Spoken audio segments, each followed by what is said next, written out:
Hello friends, welcome back to पढ़ाई की पोथी। आई होप कि आप सभी स्वस्थ होंगे, मस्त होंगे, बेहतर होंगे और निरंतर अपनी तैयारी के माध्यम से सफलता का मार्ग प्रशस्त कर रहे होंगे। तो चलिए स्टार्ट करते हैं आज के सेशन को, जिसमें डिस्कस करने वाले हैं हम बाल मनोविज्ञान और शिक्षण शास्त्र से बनने वाले महत्वपूर्ण प्रश्नों को, जो आपके TET, super TET, KVS, TSSC, C TET, अन्य सभी टीचिंग एग्जाम के लिए बहुत ही ज़्यादा बेनिफिशियल होने वाले हैं।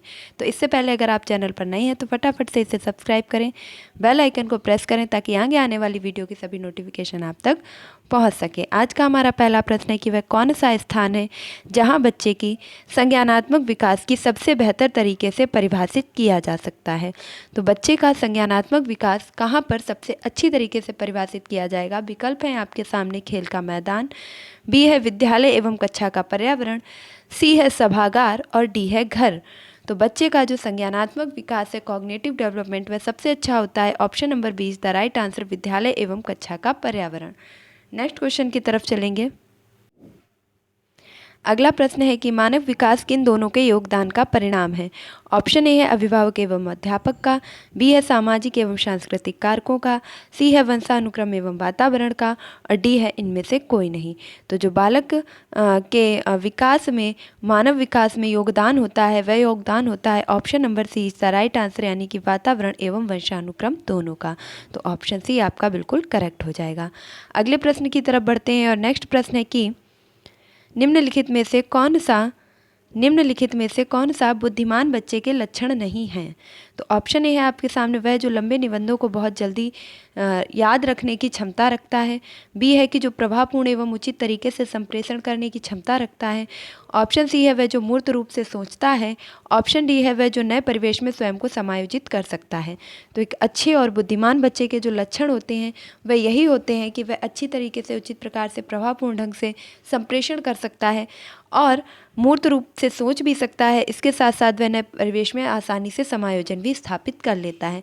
लेकिन बुद्धिमान बच्चे का लक्षण यह बिल्कुल भी नहीं होता है कि वह अच्छे अच्छे और बड़े बड़े निबंधों को बहुत कम समय में याद कर ले। तो ये आपका बिल्कुल रॉन्ग हो जाएगा और गलत ही पूछा गया था। तो option number A is the right answer. अगला प्रश्न है कि बच्चे दुनिया के बारे में अपनी सृजन करते हैं। जो बच्चे हैं दुनिया के बारे में अपनी समझ का सृजन करते हैं। यहाँ पे क्या हो जाएगा, अपनी समझ का सृजन करते हैं। इसका श्रेय किसे जाता है, यह कथन किसके द्वारा कहा गया है। ऑप्शन ए है आपके सामने पियाजे, बी है पावलोव, सी है कोहलबर्ग, डी है स्किनर। तो बच्चे अपने ज्ञान के सक्रिय निर्माता होते हैं, बच्चे अन्वेषणकर्ता होते हैं, बच्चे अपने समाज को स्वयं जो है निर्मित करते हैं। इस प्रकार के प्रत्येक कथन के बारे में यदि किसी मनोवैज्ञानिक का नाम आता है तो वह हो जाएंगे option number A is the right answer, Jean पियाजे। नेक्स्ट प्रश्न है कि परिवार एक साधन है। ऑप्शन ए है अनौपचारिक शिक्षा का, बी है औपचारिक शिक्षा का, सी है दूरस्थ शिक्षा का और डी है गैर औपचारिक शिक्षा का। तो जो परिवार है वह एक अनौपचारिक शिक्षा का साधन होता है। Option number A is the right answer, क्योंकि अनौपचारिक शिक्षा का तात्पर्य होता है कि शिक्षण का जो समय है वह निश्चित नहीं होगा, शिक्षण का जो पाठ्यक्रम है वह निश्चित नहीं होगा, अवधि निश्चित नहीं होगी।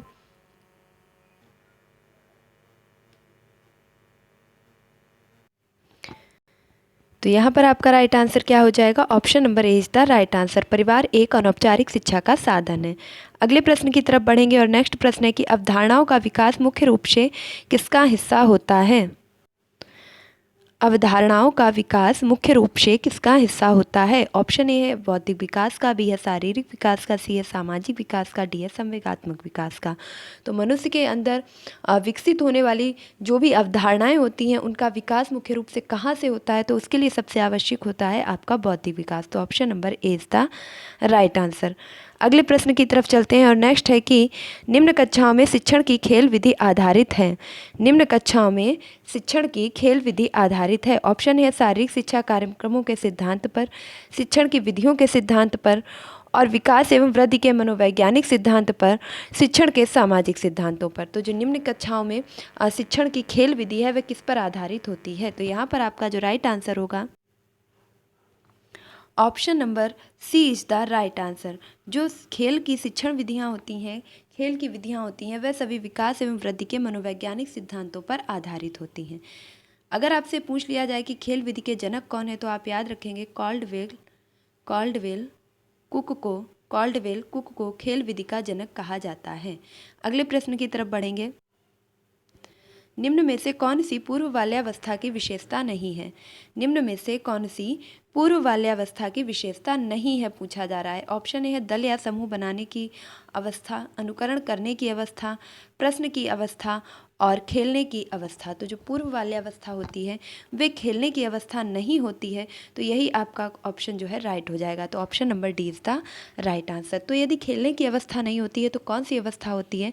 तो यदि यहाँ पर ये कहा जाता कि उत्तर बाल्यावस्था, तो उत्तर बाल्यावस्था को हम खेलने की अवस्था कहते हैं, जबकि पूर्व बाल्यावस्था को किस नाम से जानते हैं? तो इसे खेलों की आयु के नाम से जाना जाता है।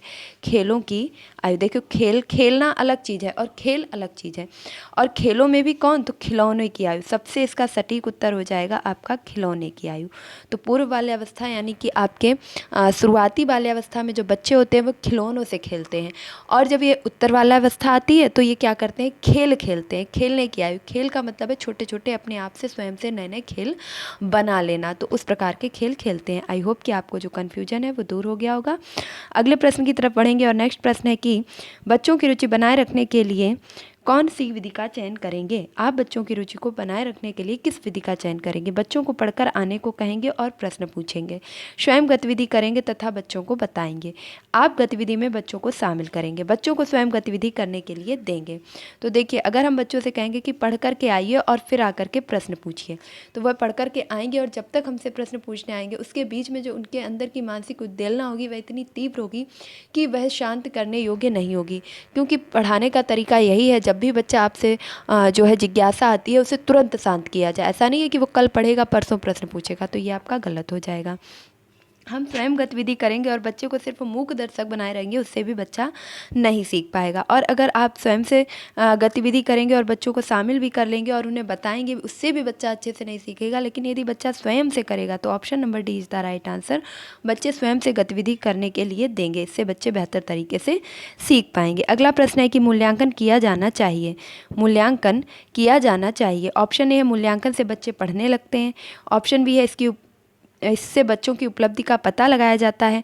ऑप्शन सी है बच्चों के सीखने के स्तर का ज्ञान होता है। ऑप्शन डी है शिक्षकों की उपलब्धि का पता लगाया जाता है। तो मूल्यांकन से बच्चे पढ़ने लगेंगे ऐसा बिल्कुल भी नहीं है। इससे बच्चों की उपलब्धि का पता लगाया जाता है। तो सिर्फ मूल्यांकन ही ऐसा नहीं है कि हम सारी उपलब्धियों का पता लगा लें।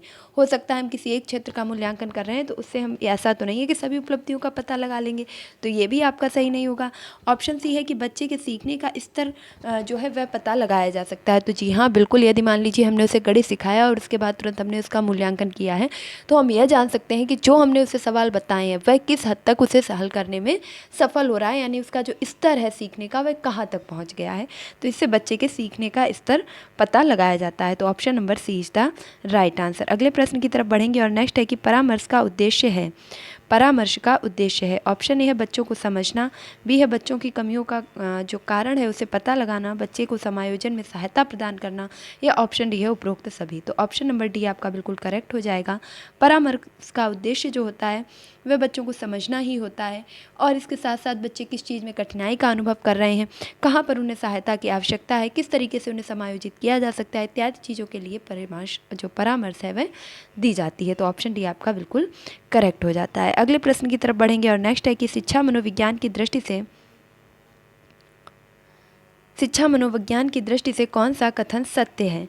ऑप्शन ए है बच्चे अपने ज्ञान का सृजन स्वयं करते हैं। बिल्कुल।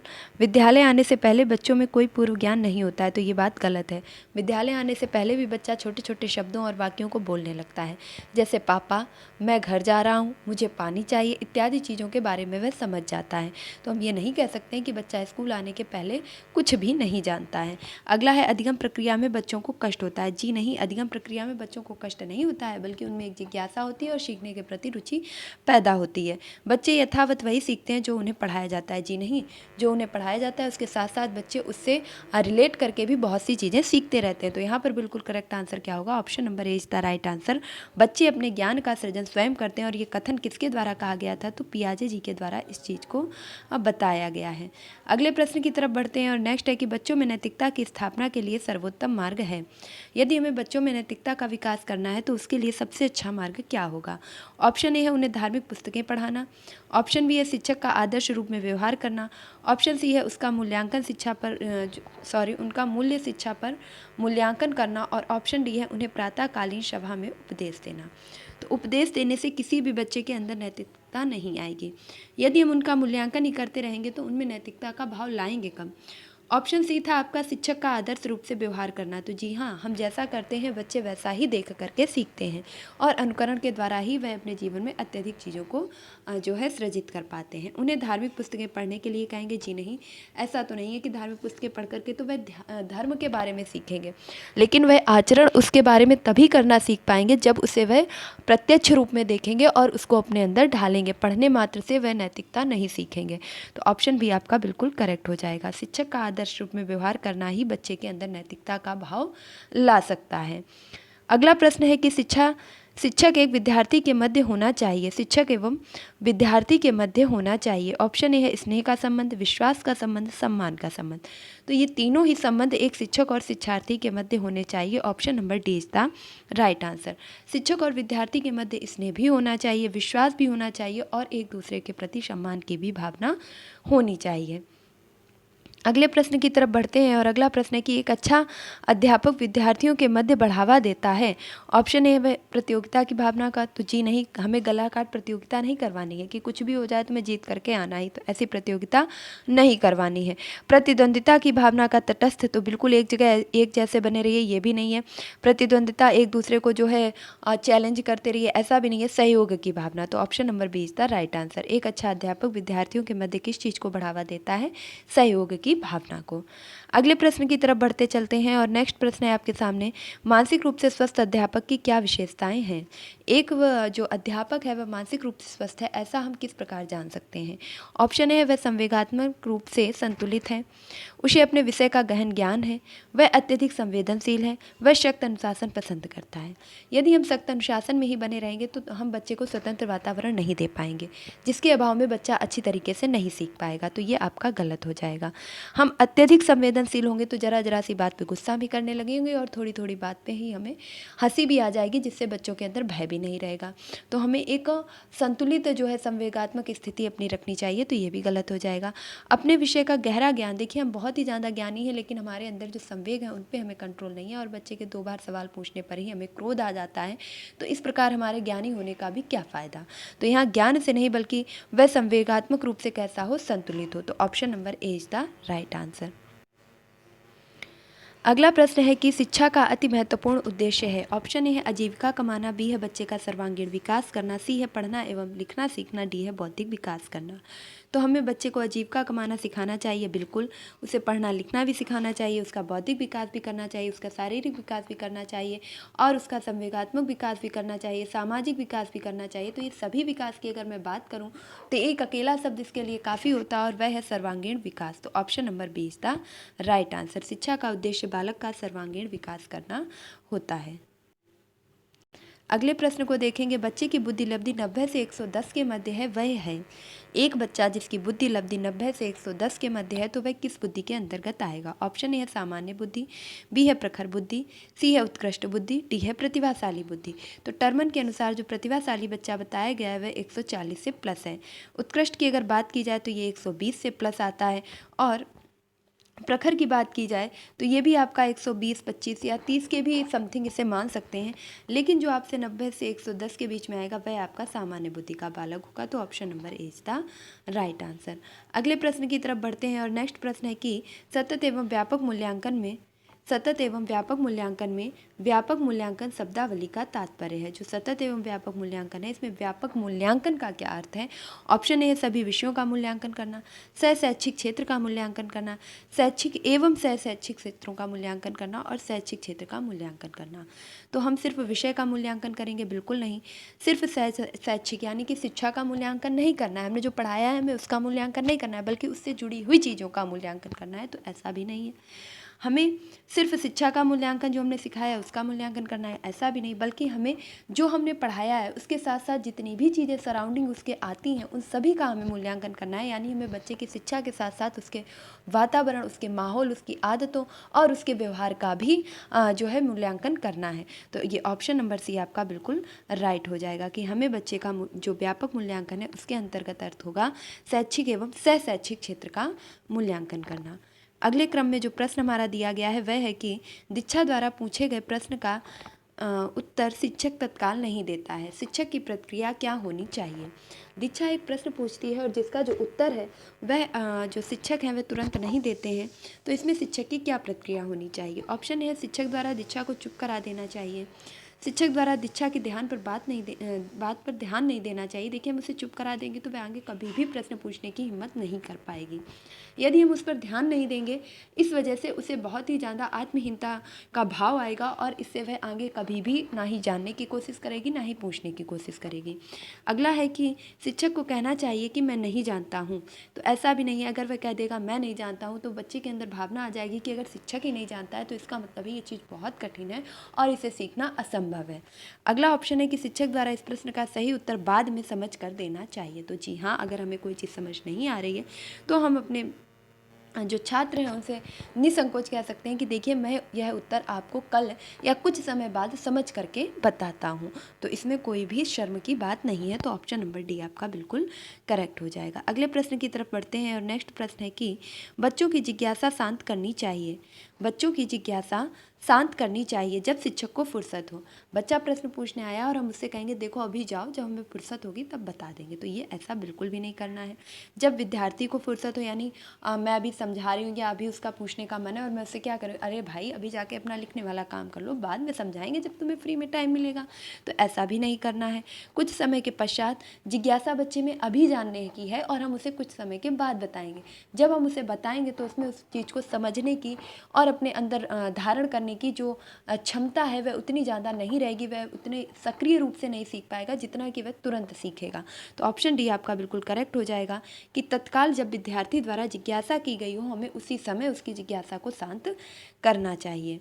अगले प्रश्न की तरफ बढ़ेंगे और नेक्स्ट है कि आप अनपढ़ माता पिता के बच्चों को अंग्रेजी सिखाना चाहते हैं, तो आप क्या करेंगे? आप बच्चे से अंग्रेजी में बात करेंगे, आप बच्चों की अंग्रेजी में बोलने के लिए बाध्य करेंगे। आप बच्चे से कहेंगे कि देखो कुछ भी हो जाए तुम्हें बात तो अंग्रेजी में ही करनी है, तो ऐसा नहीं है, हमें बाध्य नहीं करना है। आप बच्चे को मातृभाषा में बोलने से रोकेंगे, हमें उसकी मातृभाषा में बोलने से नहीं रोकना है। क्यों? क्योंकि अभी वो इंग्लिश अच्छे से सीख भी नहीं पाया और अगर हम उसे मातृभाषा भी नहीं बोलने देंगे तो वह अपनी अभिव्यक्ति किस प्रकार कर पाएगा? ऑप्शन डी, आप उसे मातृभाषा की सहायता से अंग्रेजी सीखने का प्रयास करेंगे। तो जी हाँ, हम उससे कहेंगे कि आप अपनी मातृभाषा को बोलिए और उसके साथ साथ अंग्रेजी के शब्दों को भी शामिल कीजिए। जैसे बच्चा यदि अपनी भाषा में चम्मच बोलता है तो मुझसे कहेंगे कि बेटा आगे से आप क्या करोगे, इस चम्मच को स्पून बोलोगे। तो उसने क्या किया है कि चम्मच तो बोला है लेकिन चम्मच के साथ में स्पून को भी रिलेट कर लिया है। तो इस प्रकार वह अपनी मातृभाषा के साथ साथ अन्य भाषा भी सीख पाएगा। तो option D is the right answer. Next question है कि बच्चे के लिए निःशुल्क एवं अनिवार्य शिक्षा अधिकार अधिनियम कितने वर्ष के बच्चों के लिए लागू किया गया है? तो मुफ्त शिक्षा एवं अनिवार्य शिक्षा का जो अधिनियम है वह लागू किया गया है 6 से 14 वर्ष के बच्चों के लिए। तो option number A is the right answer. इस अधिनियम की बात किस में की गई है? तो संविधान में 86वां संविधान संशोधन किया गया। 86वां संविधान संशोधन कब किया गया? तो सन 2002 में, और इसके तहत यह मौलिक अधिकार के अनुच्छेद 21 ए में जोड़ दिया गया कि बच्चों को निःशुल्क एवं अनिवार्य शिक्षा का जो प्रावधान है वह किया जाएगा। और इसके साथ साथ यह मौलिक कर्तव्य में बात की जाए तो मौलिक कर्तव्य में वे यह 11वें मौलिक कर्तव्य के रूप में जोड़ दिया गया है। तो मौलिक कर्तव्य में ये किस मौलिक कर्तव्य में जोड़ा गया है? 11वें मौलिक कर्तव्य में। और मौलिक अधिकार में किस अनुच्छेद के अंतर्गत बात कही गई है? तो 21A के अंतर्गत कही गई है। और कब यह संविधान में जोड़ा गया है? तो 86वां संविधान संशोधन 2002 के द्वारा संविधान में यह प्रावधान किया गया है। अगले प्रश्न की तरफ बढ़ेंगे और नेक्स्ट है कि शिक्षक को ज्ञान होना चाहिए। ऑप्शन ए है अध्यापन विषय का, बी है बाल मनोविज्ञान का, सी है शिक्षा संहिता का, डी है अध्यापक विषय एवं बाल मनोविज्ञान का। तो यदि हम सिर्फ अध्ययन के विषय का जो है ज्ञान रखते हैं लेकिन हमें यही नहीं पता है कि इसे हमें किस तरीके से टीच करना है, किस तरीके से पढ़ाना है, लेकिन हमें आता बहुत कुछ है, तो ऐसा भी नहीं है, ये आपका गलत हो जाएगा। सिर्फ हम मनोविज्ञान के बारे में जानते हैं लेकिन जो विषय हमें पढ़ाना है उसके बारे में तो हमने कभी अध्ययन किया ही नहीं है, तो भी हम नहीं पढ़ा पाएंगे, तो ये भी आपका गलत हो जाएगा। शिक्षा संहिता, हम शिक्षा के लंबे चौड़े नियमों को तो जानते हैं लेकिन ना ही हम उनके पढ़ाने के तरीकों को जानते हैं, ना ही हम विषय के बारे में जानते हैं, तो ये भी गलत हो जाएगा। Option number D is the right answer. अध्यापक को अपने विषय और उसके साथ साथ बाल मनोविज्ञान दोनों का ही जब ज्ञान होगा तभी वह अच्छे से अपने टीचिंग प्रोसेस को कंटिन्यू कर पाएगा। तो option number D is the right answer. और आज का हमारा जो लास्ट प्रश्न है वह है कि बच्चे के विकास में सिरस्थ सिद्धांत के अनुसार निम्न में से सत्य कथन है। जो बच्चे का विकास है वह सिरस्थ सिद्धांत के अनुसार किस प्रकार होता है। ऑप्शन ए है सिर से पैर की ओर, बी है पैर से सिर की ओर, सी है मध्य भाग से परिधि की ओर और डी है उपरोक्त में से कोई नहीं। तो जो बच्चे का विकास है वह सिर से पैर की ओर होता है। जैसे जब बच्चा बचपन में शिशुअवस्था में जब वह शिशु होता है तो वह धीरे धीरे अपनी गर्दन पे कंट्रोल करता है और अपने सिर को उठाने लगता है। देन उसके बाद वह उससे छाती पर कंट्रोल आता है और वह धीरे धीरे अपनी कमर पे कंट्रोल करके उठ के बैठना सीख जाता है। जब बच्चा 6 महीने की अवधि में होता है तो वह धीरे धीरे सहारे से बैठने भी लगता है और उसके बाद ही उसके पैरों पे उसका कंट्रोल आता है। पैदा होते ही कोई भी बच्चा चलने नहीं लगता है। तो इस प्रकार हम कह सकते हैं कि जो बच्चे का विकास है वह सिर से लेकर के पैर की तरफ होता है। बात की जाए मध्य भाग से परिधि की ओर तो इसे केंद्रीकरण का सिद्धांत भी कहते हैं। विकास का केंद्रीकरण का सिद्धांत, इसमें जो विकास होता है वह पहले समीप के अंगों का होता है, उसके बाद परिधि यानी कि दूर के अंगों का होता है। जैसे सबसे पहले बच्चे की छाती विकसित होगी, उसके बाद उसकी भुजाएं, हाथ और फिर उंगलियों का विकास होने लगता है। तो यहाँ पर राइट आंसर क्या था, यहाँ आपका जो प्रश्न का उत्तर था वह था option number A is the right answer. कि सिरस्थ विकास में क्या होता है, जो विकास है वह सिर से पैर की दिशा में होता है। तो यहाँ पर आपके जो 25 क्वेश्चंस थे वह लगभग कंप्लीट होते हैं। आई होप कि आपको वीडियो जरूर पसंद आया होगा, अपनी परीक्षा की दृष्टि से हेल्पफुल लगा होगा। तो अगर आपको ये क्वेश्चंस अच्छे लगे, ये प्रैक्टिस सेशन पसंद आया तो प्लीज़ इसे एक लाइक ज़रूर कीजिएगा। आपका एक लाइक मेरा काफ़ी हौसला बढ़ाता है, नेक्स्ट वीडियो लाने के लिए इंस्पायर करता है। और अगर आप चैनल पर नए, आपने अभी तक इसे सब्सक्राइब नहीं किया है तो क्या कर रहे हैं, फटाफट से इसे सब्सक्राइब करें, बेल आइकन को प्रेस करें ताकि आगे आने वाली वीडियो की सभी नोटिफिकेशन आप तक पहुँच सके। मिलती हूँ अपने नेक्स्ट वीडियो में, तब तक के लिए खुश रहिए, मस्त रहिए, पढ़ाई में निरंतरता बनाए रखिए, अपने माता पिता गुरुजनों का सम्मान कीजिए और पढ़ाई की पोथी को सपोर्ट करना बिल्कुल भी ना भूलिए। Thank you for watching this video.